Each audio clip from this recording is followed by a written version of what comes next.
Hello again, friends, and welcome back to Nonprofit Marketing with Purpose. I'm pretty excited today because I have my social media guru, Elizabeth, with me. Say hi, Elizabeth. Hello. Now, anybody who has hung out with me before in this podcast, and I'm Monica, by the way. I don't know if we've met before. Hi, it's nice to meet you.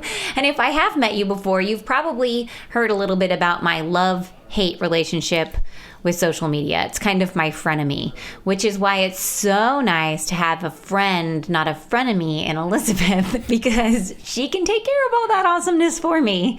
So today, Elizabeth is going to take us through the 10 social posts that every fundraiser and event needs. And this actually came directly out of an online offering that we have available at maycreate.com. That's MAYECREATE.com. Elizabeth whipped up this offering and I made it pretty. That's all I can claim in it. I made it pretty. And she's given you what to put in these types of posts, ideas for images, an example of them, like a picture example of them. And then she also has given you a physically written post of each type and a template for you to copy and paste. So this is a pretty valuable resource. I think you should hop over and download it at maycreate.com. But also stick with us. If you're an audio learner, you're going to like what Elizabeth has to say. So let's get to business. You're on a mission, and you just need more people to know about it. And whether you're brand new to marketing or a seasoned pro, we are all looking for answers to make marketing decisions with purpose. I'm Monica Pitts, a techie, crafty business owner, mom, and aerial dancer who solves communication challenges through technology. This podcast is all about digging in and going digital. I'll share my marketing know-how and business experience from almost 20 years of misadventures. I'll be your backup dancer so you can stop doubting and get moving towards marketing with purpose. So Elizabeth and I cooked up this nifty little downloadable guide as part of our year-end giving training that we did at the end of 2021. And it's good stuff. Yes. And it doesn't just need to be used for year-end giving either. Like, I think that the things that Elizabeth put in here are valuable for any type of event because social media is a big part of promoting stuff. I hear it's a big part of promoting stuff. I guess Elizabeth would be the expert and can tell me more on that. So just a little bit. That's, where most people get their information and want to learn about things. So, just slightly important for an event you're hosting. Now, Elizabeth does social media for the May Create clients, but she's also very involved in one of our local nonprofits. Elizabeth, tell us about how you work with your favorite nonprofit and what its name is. For sure. I am both the artistic director and marketing director for Columbia Entertainment Company, which is a local community theater. And one of my main roles is, you could probably guess, maintaining our social media presence. And anytime we have an event, we're putting it all over social media, particularly Facebook, and promoting the heck out of it there. So that's kind of where I spend my non-May Create time.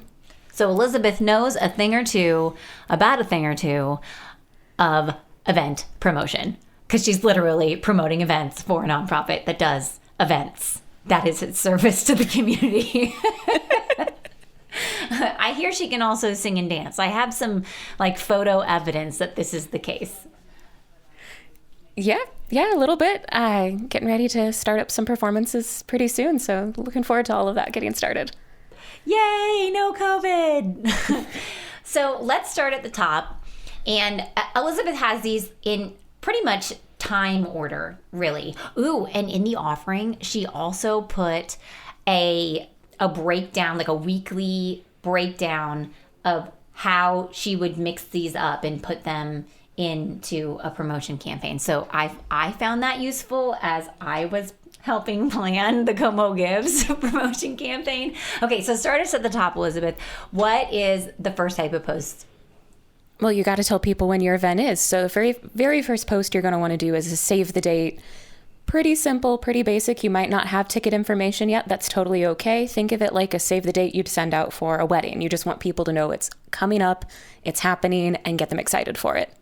Do you do this type of post more than once, or is it like a one and done type of post? I would say it depends on how big the event is. If it's like your annual gala and you're inviting hundreds of people, you want to get that information out more than one time. If it's maybe something new or a smaller event, maybe just once, couple months before, and then you're going to start trickling in with the rest of the information. So people aren't going to lose when that's happening, but kind of scale it on how big the event actually is. Now, tell us about the second one. What's the second? For sure. You're going to start teasing the event. So these are things like if you have sponsor items, you're going to take a photo, share them out so people know what those are. Planning sessions are also fun. Facebook in particular loves a photo of a person more than pretty much any other kind of photo. So anytime you can share something that's got people's faces in it, the algorithm is going to like it better, and your audience is going to like it better because they're going to see the people behind what you're doing. I feel like, too, these are the things that as staff members, we do these things every day. We see them and we feel a little bit of excitement when these things are happening, maybe a lot of excitement, but we don't ever think of them as shareable content. But I just want to remind you of the basically viral unboxing videos that my children watch on repeat, my friends. Like, it is insane. Like, and there's one that is for a lady who runs a exotic animal rescue, and she'll get this huge box of supplies from her donors, and she unboxes them and gets excited about each one, and my kids are like, that's so awesome, that's gonna be for the parrots. And I'm like, okay, all right. So like, anybody can do it. Okay, and if you don't know how to do it, just watch kids YouTube because it's happening. Okay, so tell me about the third one, because I think the third one is one that you make all the time and you need to not forget about when you're planning a fundraiser. Absolutely. All the time, particularly with fundraisers, tell people why you want their funds. People might give if they don't know, if they're just a consistent donor, but most people are going to hold off on that until they know what the money they're giving you is going towards. So maybe share a story about what you used donations for last year, or the story of someone you've been able to help out, and really put a name, put a face behind that. Give people the big why, the reason you're doing what you're doing. And I think the why can be both the reason that you're doing what you're doing. That one's super, super important, and we want to continually get that out there, because even if people think they know why you're doing what you're doing, they might not quite be able to articulate it the right way. But then also, the more specific that your ask is, the more people can attach their dollars to some type of value. So making sure that if you do have a very specific cause, like if this event is going to go to remodel the bathrooms in the theater, then we would let them know that, right? Because they would see some benefit in those remodeled bathrooms. Exactly. Like, we're always raising money just to help the theater program or secure licensing fees or anything like that. But for a fundraiser, definitely something specific, like we need to fix the bathrooms, or maybe you are in need of supplies to build a product that your company or your organization creates for people. Like, let people know there's a specific tangible thing their donations are going towards. People like this. Okay, and then, so we've done our save the date. We're teasing as time goes on. We're always doing the big why, the why you exist as an organization. And now we're doing a why we're having a fundraiser. So then what's next? You got to keep people informed about the event. Some general reminders. These might not be the most exciting posts you've ever put up in your life, but they are very important so people know what's going on. These are things like a reminder of the dates, your ticket link, your link to donate if people can't make the event itself. Very important. Make sure you've got something that you can share that people can do that through. You're also maybe sharing your official campaign logo or a graphic you've put together. Maybe you change your profile picture to that graphic. Just those consistent little updates that are going to keep it top of mind. Because as people are scrolling through their newsfeed and they see this fun thing from you, they might click over to your page, and you don't want them to have to scroll very far before they see what your initiative is right now. Now, the next type I think is really fun. I love this type, particularly on like an Instagram where you can make it a little more fun visually, is a countdown. Let people know how far you are out, how close, how excited you are that it's getting close. Particularly on like an Instagram, you can put a little story sticker up and it'll count down. People can save it, share it, so they get a reminder when it's happening. It's wonderful. Numbers, again, that kind of tangible, I can see how close it is, and always make it sound less. So like instead of we're 40 days out, maybe we're just over a month out. Somehow that sounds just a little bit less and a little bit more exciting. And the year-end giving campaign that Elizabeth helps us promote for our local nonprofits, Como Gives. Now, this is a month-long year-end giving campaign that's powered by the Community Foundation of Central Missouri. And Elizabeth does a lot of countdown posts for this. How far out do you start counting down? I think you start August, maybe. Yeah, I want to say we started Maybe official countdowns, I think 3 months out, but I know we were doing periodic countdown updates a good 6 months out. And even now with the newsletter we're sending out, we've got a countdown to this year's campaign and it taken away.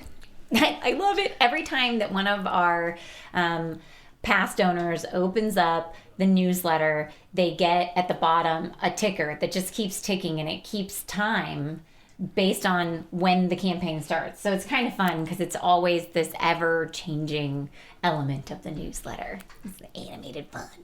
Okay, so number 6. Now, number 6 is going to be something that you're going to have to keep an eye on your newsfeed and other people's newsfeeds, or maybe even make a hashtag to be able to keep track of. Tell us how you do this, Elizabeth. Sure. This is user-generated content. So in one way, it's a lot nicer than maybe having to come up with the content yourself because someone's already writing it for you and you just have to hit the share button, but you do have to keep an eye out for it. So these are things like if you have a hashtag, just checking that even once a week to see if anyone's used it and posted some cool stuff you can share, if people have tagged any of your accounts, or if you have volunteers or staff who use these platforms who are talking about what you're doing and maybe not tagging you officially, but you can go, hey, I love that post about what your workday looked like putting this event together. I'd like to share it on our main platform. Very cool. Again, makes it feel like it's part of the community around you because other people are getting engaged in it too. And it's not just you telling people about this. It's bringing everyone together. It's proof. Social proof. That's what it's called. Yes. My brain was like, what is this word that you're describing? It's social proof. It's like a testimonial, basically. So definitely keep an eye out for user-generated content because A, you don't have to write it, and B, other people's words make you look cooler than if you said those same words yourself. Yeah, that's what I'm saying. Okay, so on the same line with hashtags, this is kind of a strategy. Number 7 is another strategy that Elizabeth uses. Yeah, I am a big fan of using hashtags where I can. So Twitter and Instagram, a lot. Some Facebook, a little bit. But this is a combination of hashtags if you have an established event that has its own hashtag to use, like the Como Gives campaign definitely does. Or capitalizing on popular hashtag trends like your Throwback Thursdays, your Follow Friday, something like that, that you're jumping on a trend that already exists and people are already seeing a lot of, but now you're putting your name out there with it. Or keep an eye on if your community has a hashtag, which is funny because we call ourselves Como, but if you hashtag Como in Instagram, you get this model who is not us. We are not a model. We are a community. It's something, right? She's really beautiful, but she is not Columbia, Missouri.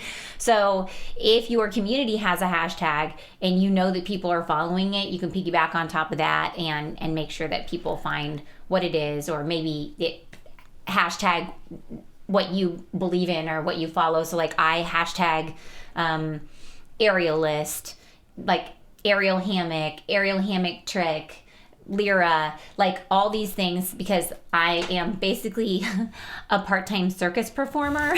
And so I'm always following these hashtags, and I will find your posts if they are hashtag that because I follow them. Yeah, and I would say kind of along what you were saying with the Como hashtag leading to a model, before you use a hashtag in any of your official posts, definitely click on it and see what other content's out there. Because sometimes things get weird on the internet. If you're new to the internet, things get weird out here. If you're new to the internet. Yeah. Okay. So number 8, Actually, let's recap for just a second. So remember, we have save the date, teaser, the big why, a general reminder, countdown, sharing user-generated content, hashtag based, and then number 8 is another type of post that you need to do all the time, but you can also specifically relate it to the event. Yes. Thank people. Thank your donors. Thank your sponsors. Thank your staff. Thank the people who attended. Thank the people who donated but didn't attend. We are constantly thanking people. People like to be appreciated, and you should show the appreciation that you feel for others who are helping you do the things you do. So this is one you can kind of sprinkle throughout your campaign, but especially towards the end or as things are kind of winding down, this gives you a little extra content to keep the momentum going a little bit past when your event actually happens. And I do notice that in reports, pictures of volunteers volunteering and pictures of staff members working tend to do pretty well in Facebook. I mean, it is humans. And as Elizabeth mentioned earlier, Facebook has a thing for humans. But I think that people also just like seeing other people doing good things. And so they are pretty good performing posts. And then also, I've seen a lot of great thank you videos. Mm-hmm. They're great. And it doesn't have to be just you sitting in front of a camera saying thank you. We did some fun ones for Como Gives where I stood on top of a chair and all the nonprofits came together and they yelled thank you. But then also I was just recording a podcast earlier today with Carol Bennis with Safe Kids Colorado. I want to say, man, how bad would I suck if I didn't get the right name of her organization. But anyway, she described a post that was a little girl walking in front of the marketing person's office on repeat, just her feet, because this little girl has a lot of stuff to work through. And so she runs laps around the center before she goes in and does her therapy session. And so it was thank you so much, your donations they help these little feet. It was really, really sweet, and it was an amazing post. But anyway, so just think about these things that you see every single day that we're all super grateful for. And those are the things that'll do really well for you on social media. Okay, so take us on number 9. Yeah. We're going to highlight the things we're thanking the people for. Yeah. So these are hitting benchmarks or celebratory posts, really, of any kind. And again, this is a really cool place you can use some quick video. I'm a big fan of a Canva video with maybe a little confetti explosion or something, because as far as social media is concerned, that's a video that's going to get better play than anything else you're going to post, other than a live video, which is its own separate thing. But yeah, we're just going to use these to keep everyone up to date, celebrate the little victories, the big victories, and just keep people excited. And every year when we hit our goal, because somehow we have managed to hit our goal every year since we've set one, which was scary setting one the first year in Como Gives. That was scary. But every year we've managed to hit it. And every year when we hit our goal and we make that post with the thermometer or the speed dial and we're we're there. That is a super well interacted with post. People comment on it and like it, and it gets a lot of interaction from our users. Yeah, people get invested in how you're doing and want you to succeed. So definitely let them know when you do. And you can also let them know the outcomes. Yes. So X number of dollars donated. This means that not only are we X number of way to our goal, but we can also do X, Y, and Z. Now we can do the toilets and the countertops. Help us with the cabinets and the mirrors and the floor. Okay. So after highlights, we have a bonus. Of course we have a bonus, but number 10, take it to number 10. All right. Number 10, feedback. So let people tell you how they think it went. Don't just tell them how you think it went. Give them an opportunity to enter that conversation. So maybe you create a quick little Facebook poll and say, who attended the event this year? And then have maybe a little celebratory icon or maybe a sad face if they didn't. Something simple like that. Or you can create a survey for people to fill out, maybe provide you suggestions for next year. So you, again, keep that community engagement, that community involvement. And anytime on social you're asking someone to respond in a specific way, you're going to get great engagement on that. people want to answer a question if they feel like it's something they're invested in, or it's fun to click on the little poll and see where people voted. So again, good engagement posts, but also getting you some really good information. And then, okay, so I said we were going to do 10, and then I said, well, bonus, because like I feel like I always think of an extra one. And so Elizabeth thought of an extra one, but you wouldn't do it if you hadn't already done something else. So that's why it's the bonus. All right, share your Facebook event. If you've made an event on Facebook, and I highly recommend you do, simply share that post. That is something you've already built. It's going to take maybe 30 seconds out of your day. I think we can all find a spare 30 seconds to do that. But it's going to get that event out there. People can see it and invite their friends. So you're reaching people who may not even follow your accounts, which is super great and really helpful to get the word out about what you're doing. And it allows people too to get over to that event and interact and talk about what they're excited about, or ask a question and see who's going, because that can be a big deal too.